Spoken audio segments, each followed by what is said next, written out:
ரசூலுல்லாஹி ஸல்லல்லாஹு அலைஹி வஸல்லம் படுத்திருப்பார்கள், தூக்கம் வராது. இந்த பக்கம் அந்த பக்கம் திருப்பி திருப்பி படுப்பாங்க. ஆயிஷா ரலியல்லாஹு அன்ஹா கேட்டாங்க, யா ரசூலுல்லாஹ் என்ன உங்களுடைய தூக்கத்தை கலைச்சது எது என்று ஆயிஷா ரலியல்லாஹு அன்ஹா கேட்கிறாங்க. பெருமானார் ஸல்லல்லாஹு அலைஹி வஸல்லம் சொன்னார்கள், இல்லை ஆயிஷா, அந்த மனிதர் நல்ல மனிதர், அவர் காஃபிரா இருக்கார், அவர் இஸ்லாத்துக்கு வந்துட்டா நல்லா இருக்குமே. எனக்கு யோசிச்சுட்டே இருக்கிறேனா, அவர் ஏன் இஸ்லாத்துக்கு வர மாட்டாரு, அவருக்கு என்ன தேவை இருக்கு இஸ்லாத்துக்கு வராம இருக்கிறதுக்கு? அவர் நல்ல மனிதராச்சே.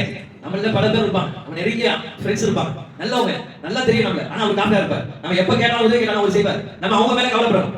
ஏன்னா இவ்வளவு உதவி செய்வார், நாளைக்கு நரகத்துக்கு போவார் நமக்கு தெளிவா தெரியுது. அப்ப இவ்வளவு உதவி செய்வார், நரகத்துக்கு போகும்போது நான் பார்த்துட்டு இருக்க கூடாது. ஏதாச்சும் ஒரு கட்டத்துல இஸ்லாத்தை படிங்க, இஸ்லாத்தை கொஞ்சம் பாருங்க நம்ம சொல்லிடணும்.